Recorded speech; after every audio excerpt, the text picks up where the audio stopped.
Rich, I want to start, though, with breaking news about Matthew Stafford re-signing, it sounds like, with the Rams. What are your thoughts?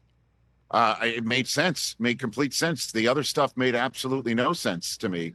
You know, I think it's the place for him to finish his career. I don't know the numbers yet, but it makes complete sense for him to stay put. This is the team that came closest to beating the Eagles of anybody in the 4 games they played in the playoffs. This is a team that is on the rise. It's a team that has young enough players so they could pay him close to whatever anybody else on his you know, not really asking for a trade tour that he found out whatever his worth was, and for him to be able to stay put, keep his family where they're apparently happiest. It makes total and complete sense for the Rams to continue to run it back with a guy who showed zero signs of aging, defraying, diminishing returns.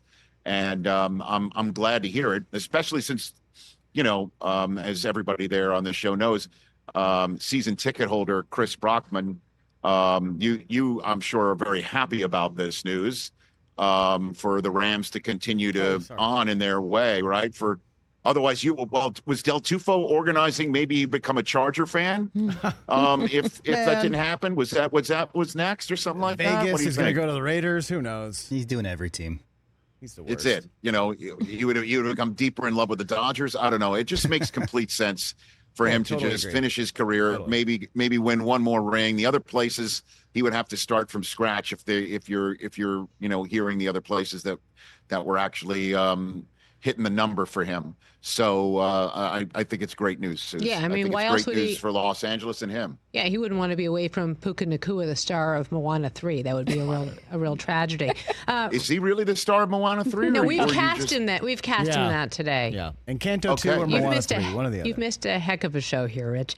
Sarah Tiana, as you know, the co-host of Women's Sports Now on the Roku Sports Channel, is with me as well, and we're talking about the Matthew Stafford of it all. And what are your thoughts on this, Sarah? Very excited because, you know, my voicemail since 2009 has said, "You've reached Sarah Tiana and Matthew Stafford. Please leave a message."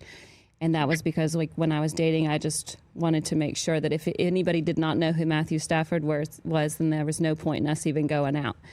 And I'm really glad that he's still going to be living close by, because every time he's on TV, I tell Cage that that's his future stepdad. And now I don't have to worry about him living out of state. Yeah. Well, that's how you gauge your prospective teams for your kid. Is who's going to be your future stepdad. Yeah. Suze, who is our kid's Suze, who's our future who's our kid's future stepdad? Suze? I mean, they probably have one foot in the grave. I mean, they're a billionaire with one foot in the grave, right? Isn't that what we're looking for here? I mean, dream billionaire with one foot. I mean, in the look, grave. I already have a quarterback. Look at him. I mean, look at this guy. That's my quarterback right there. So I feel like I'm not the type to go younger. I just feel like let's find somebody who's holding on for dear life with an open checkbook. You know, I am still hearing this. You know, right? You know, I can. Ooh, I'm still listening. Mike Silver saying the Raiders are considering Russell Wilson and Sam Darnold. You know what? I mean, now it's on, right? Now that everybody knows that Matthew Stafford's not going to be available, we're going to hear all that. Yeah. And, you know, franchise tags, I believe, are Tuesday. I told Suze Monday because that's what I thought they were. I guess Pelissero corrected everybody on the record here on our show, every manner of hosts, that it's Tuesday. And so bottom line is, you know, that's going to be a decision for the Vikings. Do they franchise tag Darnold so they could at least take him off the board and then maybe sign and trade him like an NBA trade?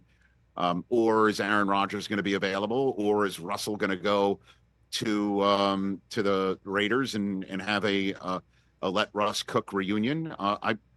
That's what's fascinating with obviously Shedeur Sanders saying, you know, he's going to change the culture of whatever team that drafts him. These are the items that are now up for bids, with Kirk Cousins kind of bringing up the back end of this conversation because he's fully under contract with a team that says they don't intend to make him a free agent. So that doesn't surprise me. These are all teams that are going to maybe kick those tires. If the Titans might be one of them as well, would certainly upend the draft there of any team that might take themselves off the board. If the Giants do such a thing as well, Adam Schefter throwing out the piece of news that the Giants might be interested in telling Rodgers, you just stay put. You don't have to change addresses, just change locker rooms within the same area code. We shall see. But that is all part of the evaluation. And tomorrow, obviously, we'll be talking about it on NFL Network when the quarterbacks who do intend to throw here will get out. Catch the Rich Eisen Show live weekdays from 12 to 3 p.m. Eastern on Roku Sports Channel in the U.S.